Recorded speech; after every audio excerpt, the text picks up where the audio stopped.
Hi, this is an E39 BMW M5, and as you can see by my laid-back pose, I'm trying to play it cool right now, but on the inside, I'm fanboying hard. This is one of my all-time dream cars. I was 6 years old when these came out, and I've always believed that it's just the coolest super saloon ever. And I've always wanted to go in one. I've never even sat in one before today. I've booked them in for shoots twice before, been cancelled on both times, but now, finally, I'm going to drive one of my hero cars. And you know what? I'm a bit nervous because as far as 6-year-old Jack is concerned, my whole life has been building up to this moment. What if it's shit? I hadn't thought of that. And not to be dramatic or anything, but if this car is shit, my whole life, pointless.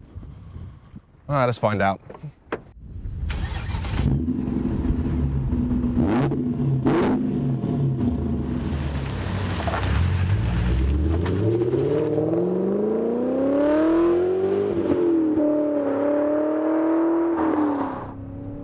Well, it's not shit.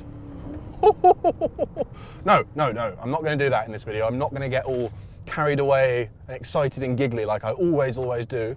I'm going to be calm and impartial. Now, before we get into the car, let me very quickly thank James Paul Cars for providing me with this M5 today. They're a BMW specialist based down in Horsham, and they've got a stunning inventory. Go check out their website. There's some drool-worthy stuff on there. They've got a concourse-winning E46 M3, which I'm going to get on my knees and beg them to let me drive next. So, big thank you to James Paul. Now then, the car. The E39 is from the golden era of BMW. The early 2000s, they were just doing things so right back then. There was something in the water down in Germany because they were making these beautifully engineered, great looking cars. And the two most famous ones are probably this and its baby brother, the E46 3 Series. This car is also very well placed in the M5 lineage because it's the first M5 to get a V8 engine, but the last to have a manual gearbox. It's modern enough that it's got all the mod cons and safety features you'd want, but old enough that it still feels analog and, crucially, just old enough that it missed out on being part of the Chris Bangle design period of the mid-2000s at BMW. He's the one that came in and decided all BMWs should look like big swoopy fish for some reason. This, for me, one of the last great-looking BMWs.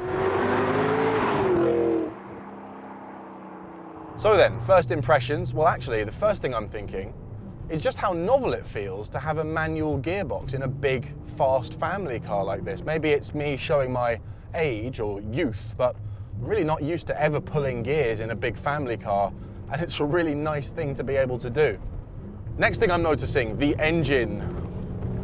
Ooh, the engine. I was warned that this 4.9 litre naturally aspirated V8 was one of the all-time great sounding BMW engines, and yeah, can confirm.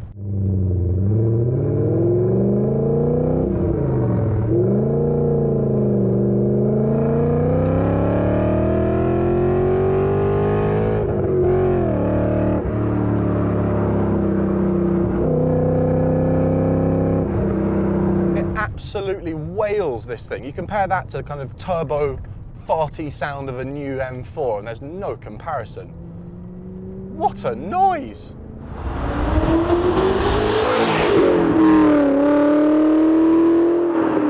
And it's pokey as well. This is an old car, 20 years old now. I was kind of expecting it to feel a little bit sluggish by modern standards, especially because it's naturally aspirated, but it's got legs. It's a torquey engine. It's got a lot of shove, even down the bottom.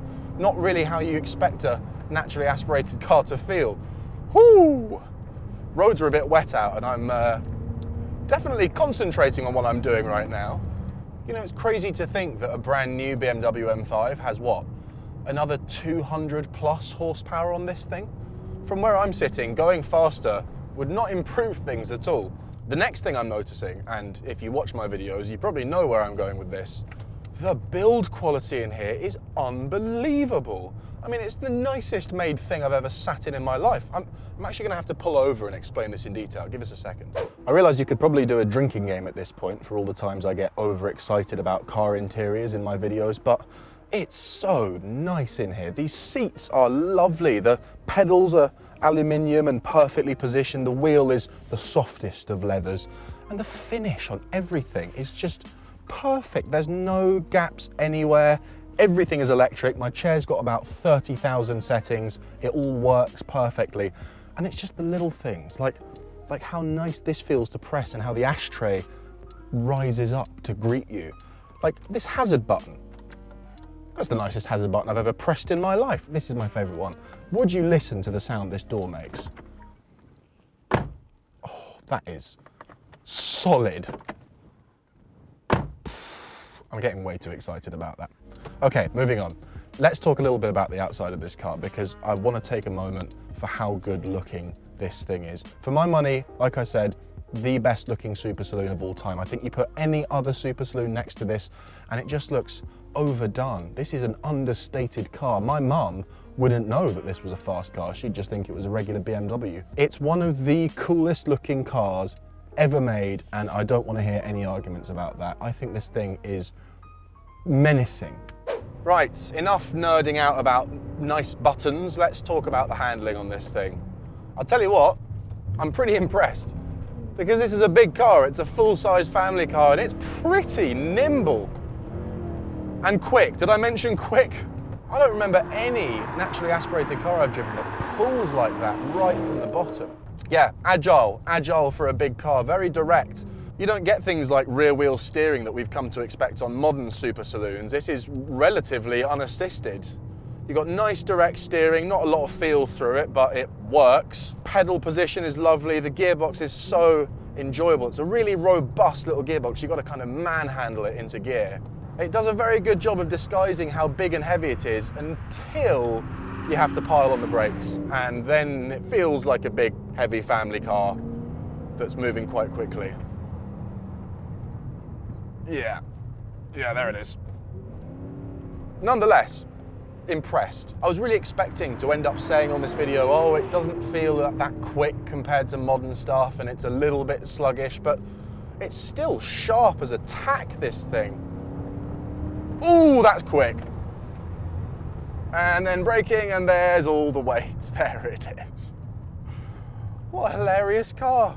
Downsides to this car. Few from where I'm sitting. I mean, I guess all the things you'd expect. It probably inhales fuel, if I had to guess, being a big naturally aspirated engine. It's 20 years old now, so I guess you're going to expect a fair amount of maintenance cost to keep it pristine like this one is. Other downsides? You might look too cool driving it. I don't know. I don't want to be that YouTuber that just gets really excited and has nothing critical to say, but my God, this is a great car. But perhaps the craziest thing of all about this car is its price. Because this BMW M5, this, one of the great generations of M5, this car costs £15,000. This one that's done under 90,000 miles and looks showroom fresh. A new M5 will set you back easily 90 grand, probably more once you've spec'd it up a bit. Hand on heart, I'd take this one. I'd take the one with the amazing exhaust note, the manual gearbox, and the usable amount of power over that computerized missile any day. Best M car ever? I mean, it's not really my place to say, is it? I've not driven all of them. I've driven a few. It's the best one I've driven. But what it is to me, it's just the perfect have your cake and eat it car. You can have everything. All those things you don't usually get both of in a car, it has. It's analog and involving, but it's also practical, spacious family car. It's fast, but it's also usable. It's understated, but it's also ridiculously cool. I want one. Never meet your heroes? Not always.